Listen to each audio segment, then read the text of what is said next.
love and betrayal, greed and murder. It's set in this interesting world of contrasting ideologies and what's right and wrong, and has a great philosophy about it.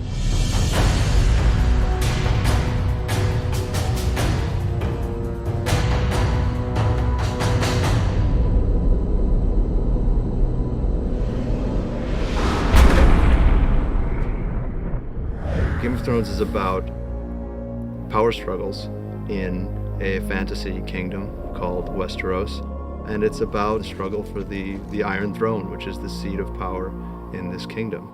There's a war coming, Ned. I don't know when, I don't know who we'll be fighting, but it's coming. At the core of it, there's a conflict for power between two great houses initially, House Stark and House Lannister.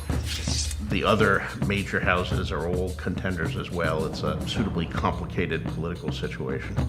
The old truth that power corrupts, I think, is very valid, and it shows in this series. You see characters that come into power and how they change. In a way, it's about how people forget to see the bigger picture.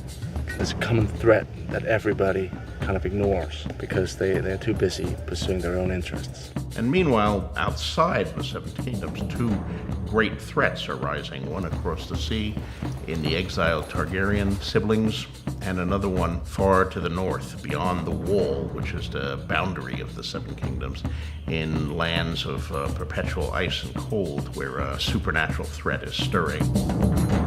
It's very different from anything that's been done. I can't think of another fantasy which is as dark as this one is, which is as gritty and as real. Every single character is incredibly complex. You think you know them, you think you've got them pegged as what they seemingly are, but they really aren't.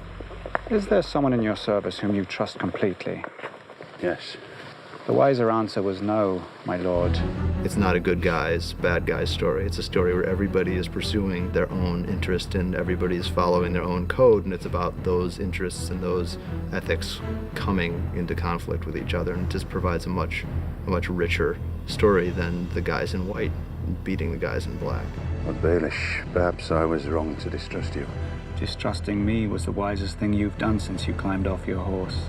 It's quite a big, sprawling, epic kind of story, and fascinating characters, different characters, very rich, sort of tasty characters in there. You don't know who they all are and how they fit in. Shouldn't be out here, my lord. There's no telling who has eyes where. Let them look.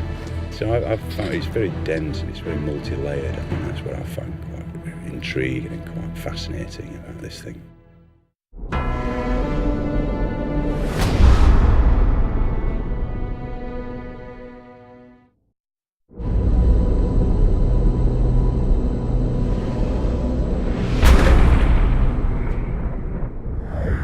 Ned Stark is the center of the series. He's very realistic, quite a pragmatic character. This is fine work. It's not for sale. His lordship wants the helmet. I made it for me. Forgive him, my lord. There's nothing to forgive. He's principled, he has values, and above all, he's very loyal, you know, and that's something that he demonstrates on many occasions. You helped me win the Iron Throne, now help me keep the thing. We were meant to rule together. That is the Lord of Winterfell, and he's married to Catelyn Tully. Together they have a number of children. 17 years ago, you rode off with Robert Baratheon. You came back a year later with another woman's son. Jon Snow, he's of an age with Robb, the eldest son, and they're closest brothers. I would say Jon Snow is a young hero in a lot of ways. Well, Lord Snow, it appears you're the least useless person here. Personally, I think there's a hell of a lot of inner turmoil if he's fighting between his ambition to be someone and to make a mark on things. I'm ready. You're not going. You're no ranger, chap. Here. A man gets what he earns. When he earns it. His ambition can and does make him do quite extreme things. The Lannisters are the Queen's family. Robert Baratheon, the king, who wed the daughter of another great house, Cersei Lannister. She is the queen of the Seven Kingdoms. She's quite tricky, layered, and power mad. She's smart and political. She has a very hard time trusting anyone. You're just a soldier, aren't you? You take your orders and you carry on. I was also trained to kill my enemies, Your Grace. As was I. There's a definite sense with Cersei that if it will further her game of power, she'll get rid of anybody. It doesn't really matter. Jaime, her twin brother, is one of the members of the King's Guard. It would be good to have you on the field. The competition has become a bit stale. I don't fight in tournaments, because when I fight a man for real, I don't want him to know what I can do. He is a soldier and he doesn't care about the politics. He knows the game and he does not want to be directly involved in it. Cersei and Jaime also have another brother, Tyrion Lannister. Tyrion Lannister, because of his size, has had a very complicated upbringing in relation to his father and his sister. He's very well read.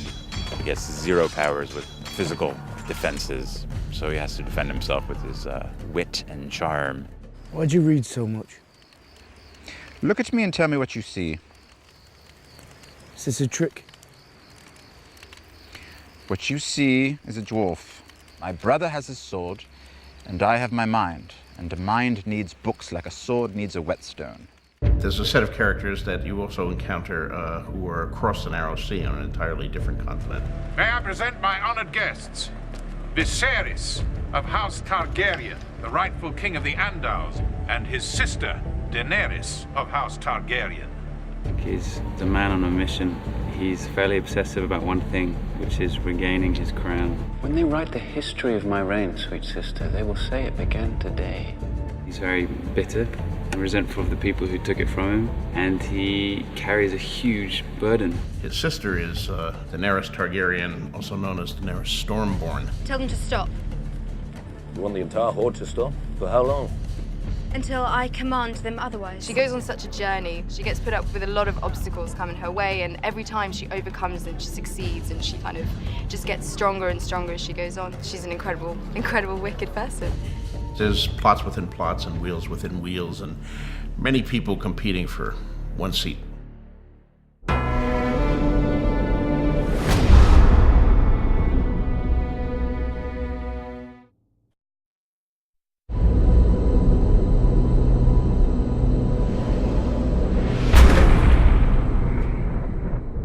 Going into this, it's always been something very important to us. That things never look fake. For us, it's more about creating this world and making it an authentic and believable world, but it's not our world. We were lucky enough to have the help of a tremendously gifted art department. I'm responsible for the look of the show, from the kind of the floor to the sky. I'm working out what the CGI is going to be, the whole look of it from there downwards, so that we have a complete look to the series. You've got to create a world from scratch that feels like you're in a different time, a different place. So it's creating different environments that work, that feel real, but don't feel like, either contemporary or known periods. That's the main thing. The biggest challenges have been, I guess, the scale of the event. We've created very high standards for ourselves. It's a lot of bits to this, and it just has been a lot of stuff to pull together. Gemma Jackson really ranged far and wide to find the artistic resources and the stylistic resources to give us a world we haven't seen before. There's an Arctic wasteland, which is very far north, and you go all the way to a more desert wilderness and everything in between. Our brief was to try to combine interesting visual elements from a lot of different societies and periods. So we spent a lot of time researching medieval Europe. We looked at Oriental influences, we looked at Asian influences, we looked at the subcontinent, we looked at African influences. We tried to find references from a lot of different civilizations in different times and combine them. You try and create a world that's based in real physics, even if it's fantasy. There has to be a reality to it, or it will just look like a set. So you're always trying to think, right, how would these people live? What would they need? Why would they put things where they do? How would it be? I think the approach we want to take is that, yes, it is fantasy, but it's very grounded in reality. And I think we want to make it as real as possible. And that's the same approach we're taking with absolutely everything. And I think as the series goes on, you'll see the great difference between the 4 worlds in which the series inhabits. So it's very important that it have a completely different look, and that the light be different, and the topography. We've been given the luxury of being able to span various countries. So we scouted probably, 14 different countries when we're trying to decide where to shoot, and why ultimately we decided to shoot Northern Ireland. You drive 25 minutes and you're at some beautiful forest somewhere, and you drive 45 minutes and you're at this great old castle. It's a huge scale. Shooting simultaneously in 2 different countries, as Malta and Ireland, is a challenge, but it's great fun. We love it. It's one of the fun things about this show is that we get to make it up. We're not hewing to any particular historical period, absolutely. This is a fantasy series, and that gives us a lot of freedom, and that's part of the fun of it. Fantasy is always bigger. I mean, fantasy is larger and more colorful and more exciting, I think, than history. So you take your inspiration from something in history, you make it much bigger and perhaps more dramatic. It's just the best story. It's fascinating, and there's so many twists and turns, and when you think you've got it figured, it completely changes its mind, and you follow it and you get excited by it. There's real emotion and there's real relationships that you can understand and relate to, and it's just brilliant. It's a wonderful story. This interesting combination of a very real world with an overlay of fantasy is a pretty intriguing combination, and I think it's something that you see nowhere else on television currently. I don't think anybody will do it quite the way HBO does. What do you know about fear? Fear is for the winter, when the snows fall 100 feet deep. Fear is for the long night, when the white walkers move through the woods. When the sun hides for years, and children are born and live and die, all in darkness. That is the time for fear, my lord.